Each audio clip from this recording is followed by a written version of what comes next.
Hey, gun people, part 2 of the cop killer, or the killing cop, or the cop that killed the guy. Alright, so they're about to, do the worst way to contact this guy, scream down a freaking hallway, and again, there's no backup plan. When you're doing something like this, you want to figure out, okay, if this doesn't work, what's my alternative? So this guy screaming down a hallway, his alternative is to break up his team. I guess they don't have a radio. I guess they don't have units downstairs, which I know they do because I've seen a video and there's a bunch of cops downstairs. So they can't get on the radio and go, hey man, can you have somebody call up or can you just have somebody bring a key? He splits up his team in this. Again, there's conflicting things. If this is such a dangerous situation that you got long guns, you're clearing hallways, you're blocking off a building, if this is that critical and that dangerous and you haven't even contacted the guy yet to find out what the status is, then why are you breaking up the team? You don't have a key, you're sending him downstairs, you're yelling at him, you didn't call, all right, maybe I'm being picky, but whatever, here you go. Police, listen to my instructions. I want the female to step out. Okay, that didn't work. Occupants of room 502. I want the female to step out. Rick, why didn't they just shoot the doorknob off? Because you're an idiot.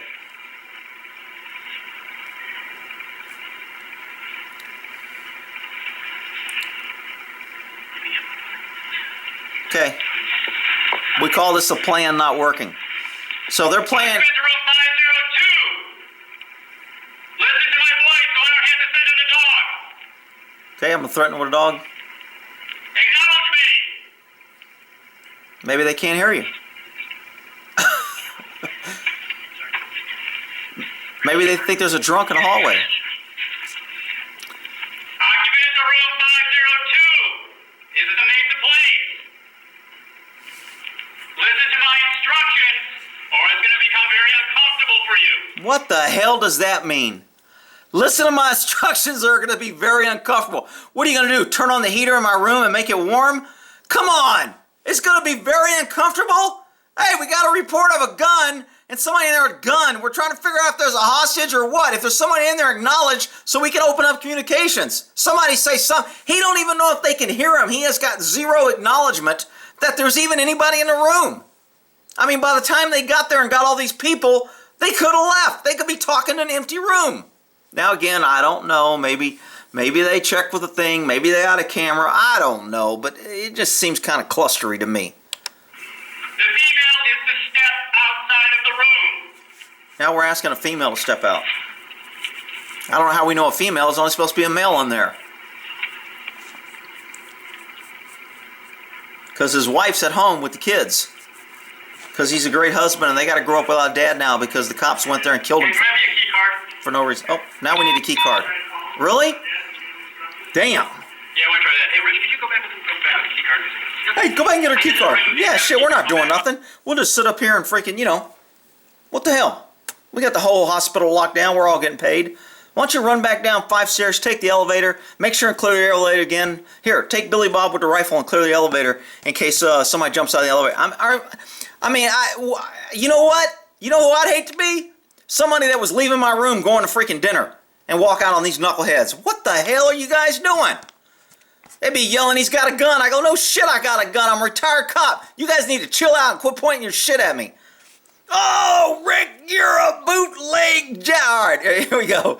Here's the other camera footage of another guy. So this guy is across the street from this guy. And for some reason, I wanted to start it at 3:30. So we try to get into another room, okay? Then I'll call him if we need to. Okay, when I call him, we need to whack somebody else up, okay? Occupants of room 502. This is the Mesa Police. Listen to my instructions. Okay, so this is basically the same thing. To step out. And when it doesn't work, let's see, I wrote down. I want the female to... Yeah, we heard that. So now the guy drops down. I don't know if they heard something, why he got down to a prone or a sitting. He's probably in a kneeling position right now. He might be in a sitting. I'm assuming it's a kneeling. And grab me a key card. Thank you. Okay, here's the guy that kills him and shoots him. Nope. Hey, Rich, can you go back with the key card? Hey, Rich, can you go get a key card? Yeah, because we're gonna... grab a key card, come back up. Yeah, and order a pizza too, man. I want pepperoni. What the? 1 minute we're freaking clearing elevators. The next day we're like, hey, can you run back and yeah, let me get this and hang on, people in the room. It's gonna get very bad. We got pizza coming. What the? All right. So, and then I went to 940, and I'm not sure what happened at 940 that I wanted to talk about. And I'll try and put the links. You can watch all this yourself. It's all over the internet. Now remember, okay, here's what I wanted you to see. Now, you notice how this video is being cut. This is the only video footage that the government, the police, the protectors, the ones that are always saying, you know, we're not above the law, we work for you, you know, we're here to protect. They got video footage of the whole thing, and this is what they chose to release. Okay? Call that a clue. Why did they choose to release what they released? Because it makes them look good, and it makes them look like they're trying, and it makes it look like, hey, you know, we did everything right, and look how calm we are. But where the guy shot the dude after we made him crawl on the floor on his knees for 10 minutes, we're not going to do that. So I don't know who this woman is. If she got out of the room, somehow she's in handcuffs. And listen to her when they walk out.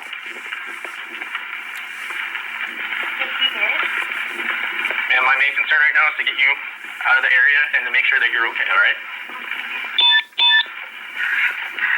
I'm so scared. Okay. Do you need any medical attention? Do you need medical attention right now? Okay. It's just scary. All right. So this is the first floor. They're not even on the 5th floor. This is the first floor. So why is she in handcuffs, and why are they bringing her out and setting her on there and detaining her? See the cop at the door? So I know there's other cops there. You're gonna put me in the back of a cop car? I'm gonna have you have a seat right here for me, okay? Okay. I just don't like I feel claustrophobic with this. Okay.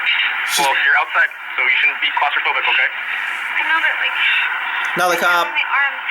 Okay, well, you're outside. You shouldn't be claustrophobic. Hey, look at me. Another cop. Relax your breathing. I can't. Okay, try. I've never been like this before. Okay. No one said you're under arrest. I know my rights. Okay. Just try to don't relax. understand my... In the hallway. Okay, so of course they don't tell us why they have this person in cuffs. Who is she? Did they do what's called a debriefing? Normally when you get a hostage or somebody involved, the first thing you want to do is debrief them. You want to get intel. You want to ask her, what are the guns? Who's in there? How many's in there? Why were you pointing out the window? What's going on? And she would have said, we were drinking.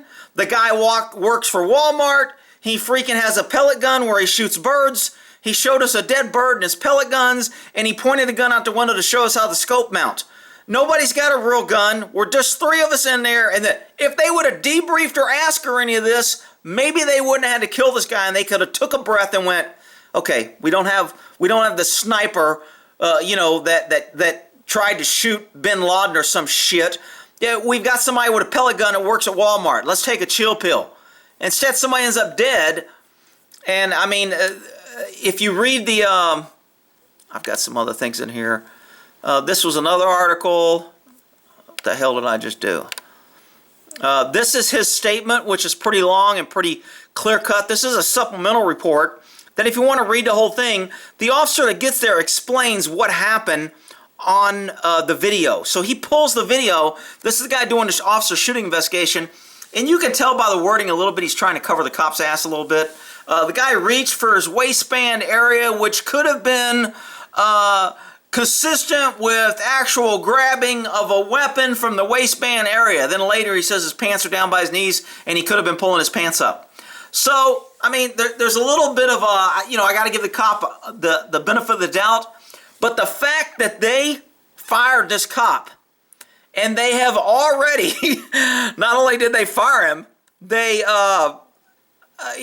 they said that they charged him with second-degree murder. And then they refused to withhold they refused to release the video footage. All that tells me that the shoot was pretty bad. I mean, the deck's definitely stacked against this cop. They're going to paint him out to be a hot dog. They also said in a couple reports that he's had a couple use of force complaints where he was beating up a couple people in custody. That's going to go against him. Do I think the guy's guilty? Hell, I don't know. I don't know enough of the stuff. But do I think he's going to get convicted? Man, it's tough.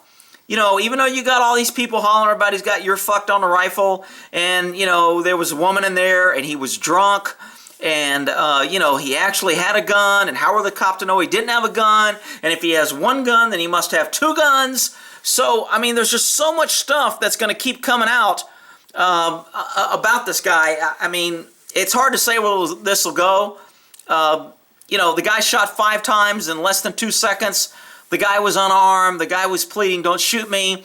He was obviously, to me, drunk. If you read the officer's report, that statement, I mean, the sergeant was just doing a horrible job. Again, I talked about in another video, the longer you prolong a contact, the more you increase the odds of something going wrong.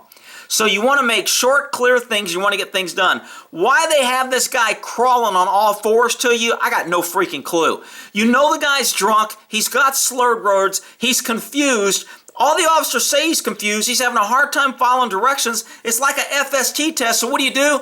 You have him get on his knees, get on his prone, cross his left foot over his right foot. Why can't you just say cross your legs? Why do you got to say cross your left foot over your right leg and excuse the guy? The guy gets confused. He does it the wrong way. He's nervous. They're threatening to shoot him every 3 seconds. If you make another mistake, we're going to shoot you. If you do anything wrong, we're going to shoot you. If you move, I mean, all they've done is threaten to shoot. And the sergeant threatening all this crap is jacking up this officer.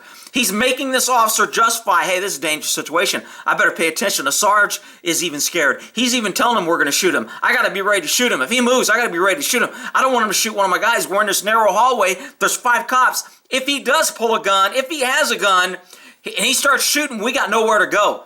So this cop had a lot of pressures, and he's going to have a lot of use of force experts and say, look, he was in a small area, had a gun call, had numerous things. The guy was being uncooperative, he was drunk.